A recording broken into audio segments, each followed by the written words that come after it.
Hi friends, it's Julia. I'm here to share a layout today that I created with my collective kit that I put together back in January.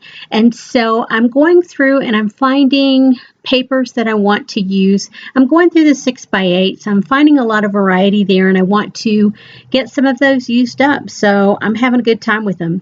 I'm going through the scraps that I have as well.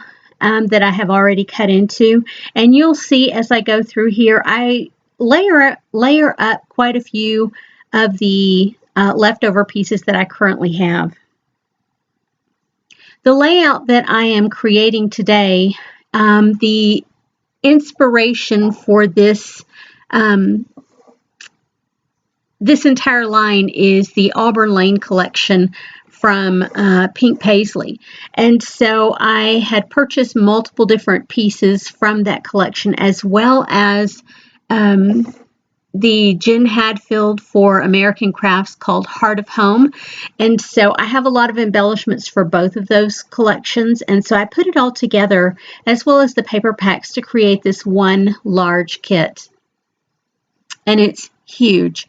My goal is to create 3 or 4 layouts a month with it, and hopefully by the end of the year I will have it used up.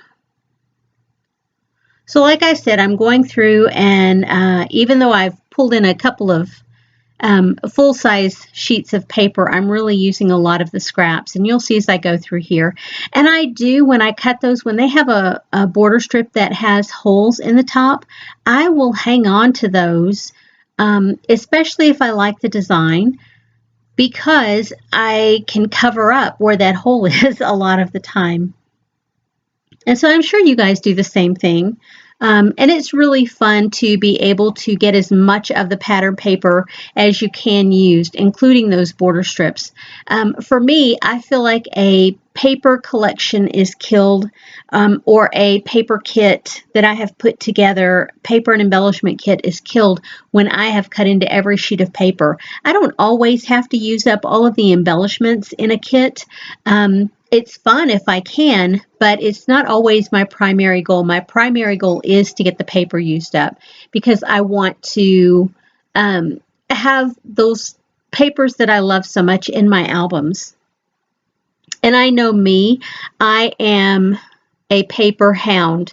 If I go to the store and if they have tons of embellishments and paper, 9 times out of 10, I'm probably going to end up buying the paper, because that's just me. And I know as I go through years and years of scrapbooking that I will eventually get a lot of the paper and embellishments that I already have used up. And it's okay if I continue to buy. I don't want to overbuy. And this year, for 2020, I have decided I am on a spending chill, if you will. I'm not going to completely go cold turkey like a lot of other people are and completely stop buying, but I want to kind of tone it down a little bit and not buy quite as much. And so I've been doing that month by month. I've been spending a little bit, but not a terrific amount. A lot less than what I used to spend, for sure. So I think my husband even commented the other day that he had noticed I had made a change in my spending habits as far as what I'm spending on crafting supplies. So that's always a positive when someone notices. Of course, you know, he's been trying to get me to cut my spending back for a long time. Yeah, that's the big old whatever. I mean, I work hard for my money, right? Isn't that how we all feel? We work hard for our money, and it's not like I go out drinking and gambling or anything like that. I mean, you know, a couple $100 a month or so should be okay. Or not. Yeah, I'm trying to cut back on spending as far as craft supplies goes. And it's not because I feel like I have an exorbitant amount of supplies, but really and truly, if you look at my room, I do. But it's because I want to be able to live in the space that I have. I don't want to overflow. So you can see here, I'm going through, I've layered up all the papers in the background, and now I'm adding my photo, and that's a photo of my husband with my youngest granddaughter, Ellie. And she was just a little over a month old, or right at a month old, when she came to visit us for the first time. Yeah, such a sweet little baby. I love baby photos like this where, you get multi-generational photos.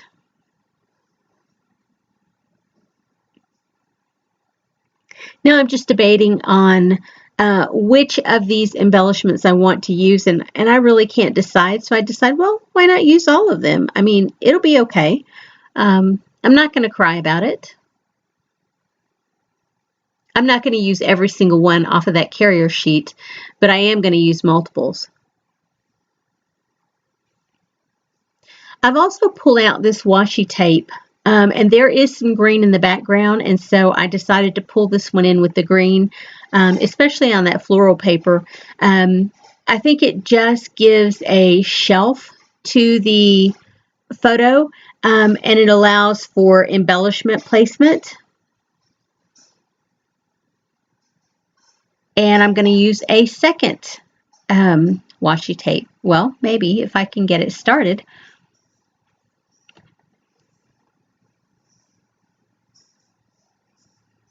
I find that if they feel very sticky or they're having a hard time coming up, if you just take your time and unroll it slowly, it typically does okay. That doesn't mean that all rolls, especially old rolls, won't mess up or be completely unsalvageable. And you can see 3 different washi tapes on this layout. I was watching a video the other day and somebody was saying how they have this huge collection of washi tape and they just don't use it. And I'm like, how can you not use washi tape? It's such a simple product to use, but it's not everybody's thing, and that's okay. But you guys can tell, I always add a ton of washi tape to any kit that I make. And I know why those label stickers were at Tuesday Morning. They were defective. They were not cut completely through, and so it made it very difficult to pull them up. And so I just got my razor out, and I just was able to trim it up some. Even though the paper is split apart some, it's okay. And so I just add that label up at the top, and I do eventually go through on a lot of those labels and cut them so that it will make them easier to pull apart. But yeah, we always wonder why stuff ends up at Tuesday Morning, and well, that's why, there's something wrong. It was cut improperly or not cut quite like it needs to be. So yeah. You buy it for a discounted price, and you just sometimes have to deal with what you get. And I'm okay with that.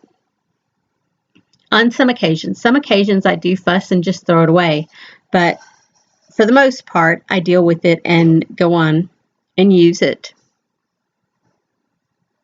That had a little hanger piece on it, and it looked like you were going to hang it on the wall. And so I didn't like how that looked, so I just cut it off. And so there you see I'm adding a little bit of adhesive on here, foam adhesive. This is a roll that I picked up at a store. It's not from where I normally order it from. And when I got it, it doesn't quite feel right. It's not very tacky, and so I have had to add some adhesive to it on occasion. And you see me there with my glue dots, my chewed up roll. This is like the second roll that my puppies got into. The first roll they completely shredded. I'm still finding glue dots, and it's been 2 months since they chewed up one roll. It was a partial roll, and again, this one was a full roll that I used to replace the other one. I mean, almost immediately they got it and started chewing this one, but they didn't get it completely tore up before I found them. It's not like I leave my puppies unattended, but sometimes if I leave my craft room door open and my chair in the right position, they jump up onto my craft table and help themselves to whatever might be there. They are pretty acrobatic, if you will. They will jump from my table, which is counter height top, to the floor and it not even faze them. It really worries me though, because I know that little Yorkies, standard size Yorkies, they're a little bit longer than, almost not quite as long as a Dachshund, but they are a little bit longer and they can have spinal injuries because of that. They are so energetic and unafraid. So I have to keep the craft room door closed when I'm not at home. When I'm at home, they're usually okay, especially if I'm sitting in here doing something.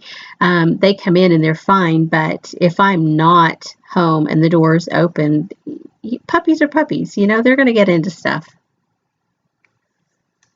So here I am. I have put some of these acetate butterflies down and I've put my title down, and now I'm putting some bling to make like a flight trail for my butterflies, just for something fun to do on this layout, just to give it a little bit of interest.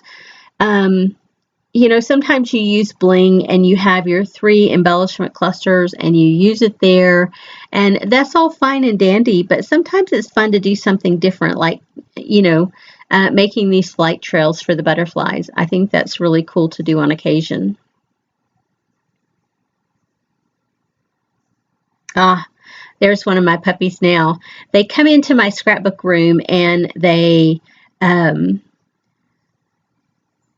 will fuss at me. They will bark at me and carry on at my feet until I pick them up and put them on the table with me. And so I often do. I'll set them up there while I'm scrapbooking, and they do fine. They get up, they snoop, and then they get down on the floor and they're fine. This is actually Agatha. She's my shorter of the 2 puppies that I have. I have sister pups, and she is the shorter of the 2, and she is so fun, so energetic, so full of energy. Yeah, just love to have her around because she's a hoot. Anywho, I'm getting close to the end of my layout here. I just want to say thank you for sticking around and watching my video. I will try and share some more layouts that I created with my collective kit, and I'll do a little update soon showing you everything that I have used so far from this kit or have made so far with this kit. Anyway, guys, I appreciate, like I said, I appreciate you being here. And if you're interested, please subscribe. And if you want to hit that thumbs up button, that would be awesome. Anyway, guys, I will see you on the next video. Have a great day, everyone. Bye-bye.